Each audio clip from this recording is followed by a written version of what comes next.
Jadi soal nomor 1 itu di baris pertama variabel n sama itu memasukkan jumlah barang melalui fungsi input dengan tipe data integer.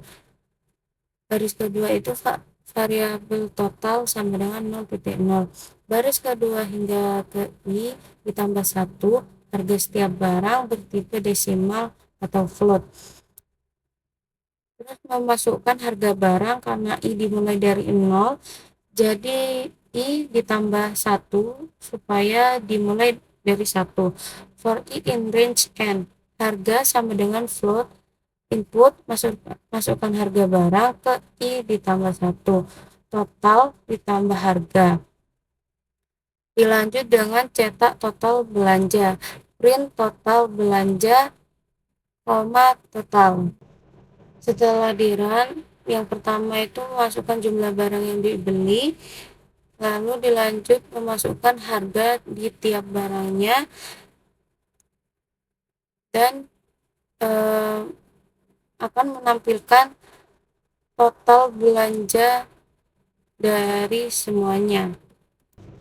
Soal kedua itu di variabel pertama menu pesanan itu masukkan daftar menu yang dipesan dengan ditambahkan split untuk memecah list berdasarkan spasi.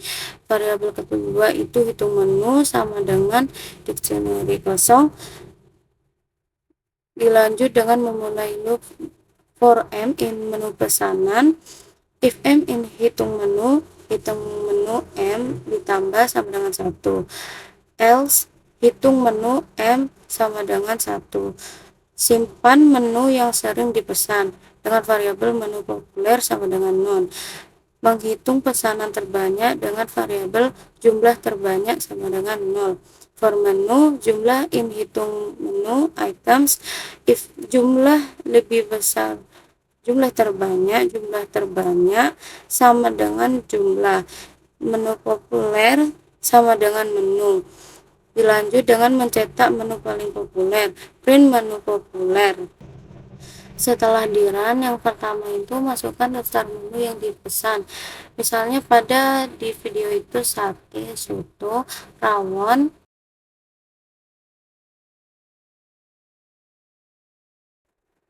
Setelah itu akan memunculkan menu paling populer yang telah dipesan.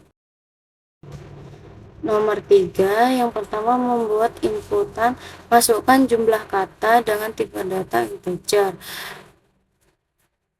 Selanjutnya membuat dictionary dan list kosong dengan variabel kata dicatat sama dengan dictionary kosong dan variabel urutan sama dengan list kosong. For in range p, kata sama dengan input, masukkan kata.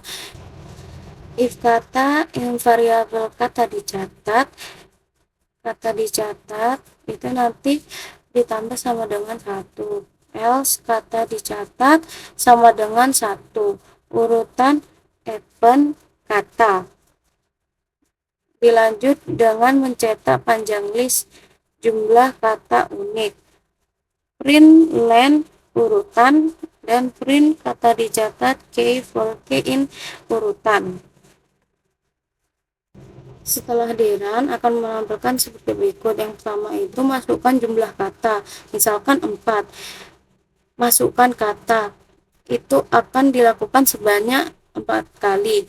Di setiap katanya, misalkan pada gambar ini secara acak, nah nanti akan muncul hasil akhir seperti berikut. Soal keempat, yang pertama itu membuat inputan dengan tipe data integer pada variabel n. Masukkan tinggi menara energi. For i in range 1, n ditambah 1. N-nya itu harus ditambah 1 karena fungsi range-nya itu dimulai dari 0. Jadi biar dimulai dari 1 harus ditambah 1 variabel n-nya. Dilanjut memeriksa apakah i habis dibagi 3, yaitu sisa bagi 0. Dengan if i habis dibagi 3 sama dengan 0. Print pagar dikali i else print bintang kecil dikali I.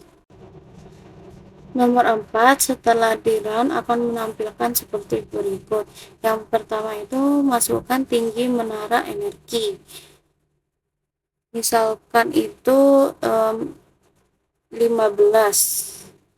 Di enter.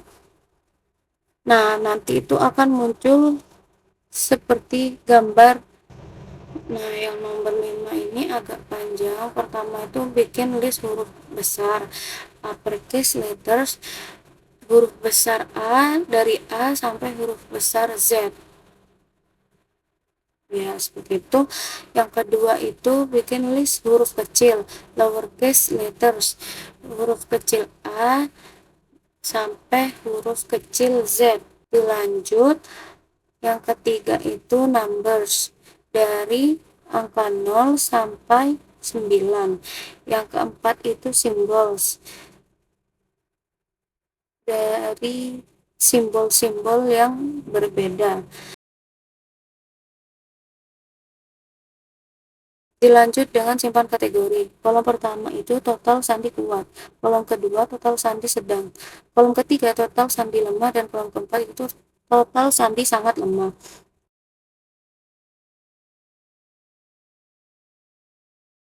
Terus variabel n input dengan tipe data integer untuk bilangan bulat. Lalu dilanjut dengan looping for I in range n, password sama dengan input string, skor sama dengan 0. Cek panjang karakter dengan cara if len password lebih dari sama dengan 8.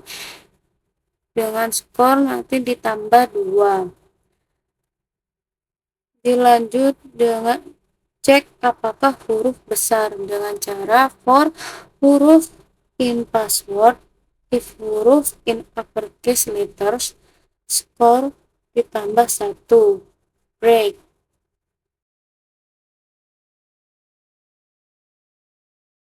Selanjutnya, cek apakah huruf kecil dengan cara for huruf in password, if huruf in lowercase letters, skor ditambah 1.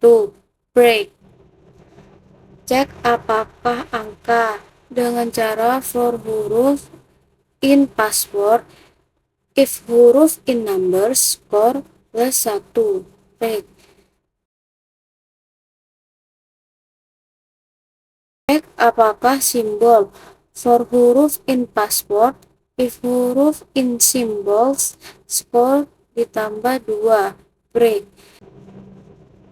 Selanjutnya, cek skor dengan cara jika skor lebih besar sama dengan 6 dan skor kurang dari sama dengan 7, maka print password kuat dengan kategori 0. Dan jika skor lebih besar sama dengan 4 dan skor kurang dari sama dengan 5, maka print password sedang dengan kategori 1. Selanjutnya, jika skor lebih besar sama dengan 2 dan skor kurang dari sama dengan 3, maka print password lemah kategori 2. Yang terakhir itu, jika skor lebih besar sama dengan 0 dan skor kurang dari sama dengan 1, maka print password sangat lemah dengan kategori 3. Yang terakhir itu proses mencetak. Pertama, mencetak rekapitulasi, mencetak kuat, sedang, lemah, dan sangat lemah. Setelah di run, akan menghasilkan seperti berikut. Pertama, mengisi angka 4, dilanjut mengisi password, contohnya itu rahasia, dan akan muncul sangat lemah. Yang kedua itu password, contohnya admin 123 yang muncul sedang. Yang ketiga itu contohnya password yang diselipkan dengan angka dan simbol, nanti itu akan muncul kuat. Akhir itu mengisi password dengan huruf besar, contohnya admin, seperti pada video yang akan muncul kode sangat lemah. Nah, hasil akhirnya itu nanti ada rekapitulasinya dari yang kuat, sedang, lemah, sangat lemah. Contohnya itu kuat 1, sedang 1, lemah 0, dan sangat lemah 2. Sekian video penjelasan dari saya. Kurang lebihnya mohon maaf. Assalamualaikum warahmatullahi wabarakatuh.